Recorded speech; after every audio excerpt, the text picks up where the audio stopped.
Si Roque, bakit ganito na mukha? Warrant of arrest sa iba pa, posibleng ilabas na rin ng ICC. Mga DDS, kung alang-alang nyo ha, baka sabihin nyo, fake news pa yan. Galing na kay Herminio Harry Roque. Warrant of arrest. Bato! Ayan na. Ha? Kay Roque na yan. Nasa si Roque? Nandun, palakad-lakad, paikot-ikot. Laging nasa labas ng Hague. Ano? Baka hindi ka pa maniwala niyan. Si Roque nakikipagpatayan, nakikipag-anuhan yan doon sa sa labas ng Hague. Para saan? Para sa pakikibaka kay Pangulong Duterte? Hindi. Para sa humba. Si Roque na. Roque wants to warrant of arrest sa iba pa. Posibleng ilabas na rin ng ICC. Bato. Pakinggan natin si Roque. Bato. Actually based on Eto na. Si Puganting Roque. Pugante ho. Kasi di ba may kaso naman sa Pilipinas yan. Hindi ho ako nangungulangot. Umpisa na naman na nangangati yung ilong ko. Yes, attorney si Chicky Verhelto. So ang natira na lang na pagdedesisyonan po ng ICC ay kung yung actually based on experts, no, yung tatlong experts na hinahanap po nila ay kung fit for trial si dating Pangulong Rodrigo Duterte. Narinig ko sa isang interview pag hindi naman fit for trial, iuusog lang nila So, ano nangyayari Parang pausog lang na pausog. Di ba?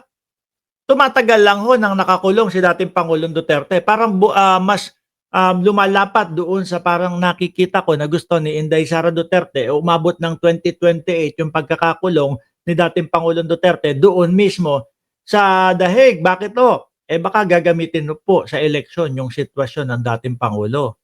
Sabi niya, 5 weeks daw siya nagstay sa refugee. May ganun alam ko, nakikituloy lang siya sa mga Pinoy, kilala niya doon. Hindi, kapag umupa kasi siya ng bahay, mauubos. Kung yung 65 million na sinasabi na nasa bangko niya, kaya pong ubusin yun no? Nang wala kang income na na-generate, tapos sa ibang bansa ka nakatira. Mga kababayan, dito sa Cayman Islands, dito pa no? Dito, ang bahay, ang upa sa bahay, 4,000. Ang paaral 4,000 Imagine niyo. Ikwenta na lang natin para mas madaling kwentahin. $70. Ang $1 dito ay 70 pesos. 4,000 bahay pa lang pag nangungupahan ka. 2,000 eskwelahan. Ayun, kakabayad ko lang ng tuition fee nung anak ko. Tapos yung pang-araw-araw nyo pa. So, $10,000 mga bossing. $10,000 buwan-buwan. Yun ang pwedeng expenses, no? Pero kung kay Roque, dahil mag-isa lang naman siya, depende na lang kung magpapapa pa to. Ibig ko sabihin kung magpapakaluho, no? Hindi ho yung magpapa o yung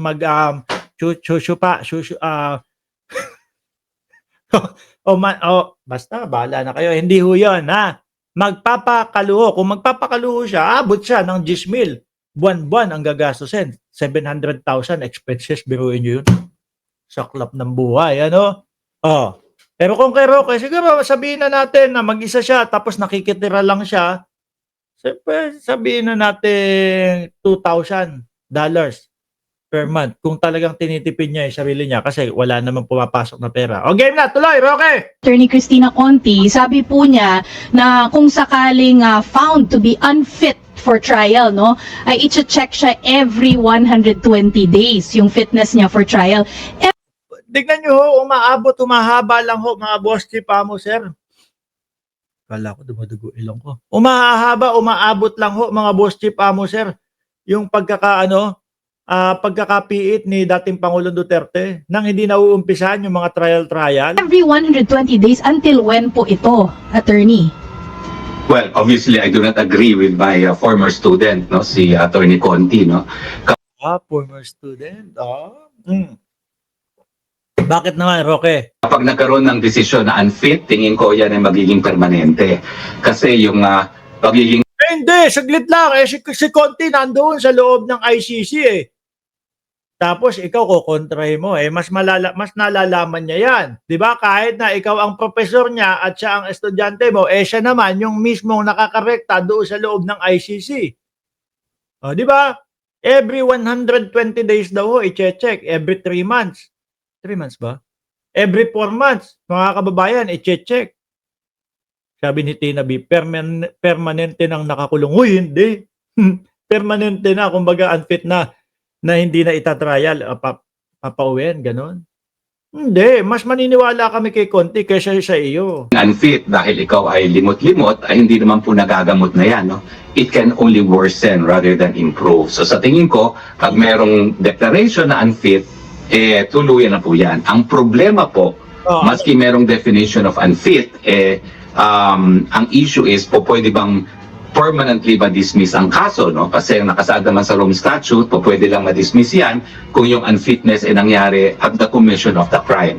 Ako mukhang tama si Tina B, mukhang forever na nakakulong, Pero sa tingin ko, wala pong balakid para magkaroon ng outright dismissal dahil nakasaad din sa Rome Statute na po pwede naman sila magdesisyon consistent with human rights law and in the interest of justice. Siyempre, kung unfit to stand trial, bakit mo palilitisin? Dapat ma-dismiss na permanently ang kaso.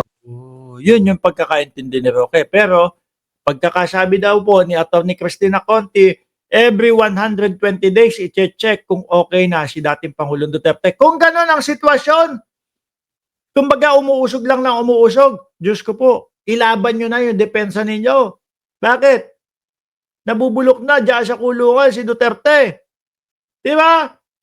Kasi kung kayo, sigurado 100% kayo na mapapalabas niyo si dating Pangulong Duterte. Tara, umpisahan na natin yung trial. Nang makapagdepensa na kami, nang marinig niyo na ang aming depensa, nang matapos na to. Di ba? Ganun, no? Pero kung ang idadahilan nyo, hindi pwedeng mag-trial kasi nakakalimot na si dating Pangulong Duterte. Tapos ang gagawin ng ICC, okay, sige, i-check ulit namin 120 days. Umuusog lang ng umuusog nang walang nangyayari. Kayo din ang nagpapatagal sa pagstay dyan ni dating Pangulong Duterte.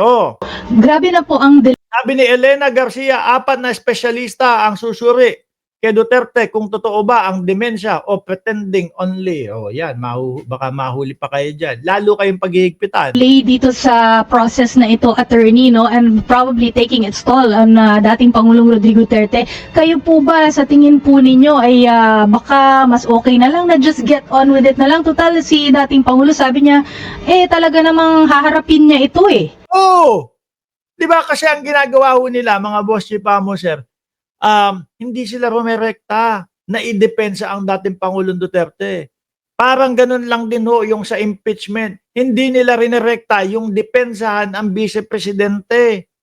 Alam niyo po kung bakit na-archive lang o natingga yung impeachment. Dinali lang po nila sa teknikalidad. Ganun din po ang ginagawa nila kay dating Pangulong Duterte. So, tingin ko, pagkakaintindi ko, Eseng Mariano, Chris Angel, may kasiguran, Chay Cherry, ay wala silang depensa. Di ba? Dahil hindi nila mailabas yung depensa. Well, ang aking concern po dyan, napakatagal po talaga na paglilitis dito sa ICC. Umaabot po yan ng 10 taon. 80 anyos na po si Tatay Digo. Dali! Diyos ko po. Ta-80 na si Duterte. 80 na si Duterte. Tapos si Roque na may sabi aabot ng 10 taon. Tapos ang style nyo, delaying tactic, sabi ni Dutdut Pintura, na hindi naman nagkakaroon ng progreso na papabor sa inyo. Ano yan? Baka umabot pa ng 12 years, 13 years, 15 years yan.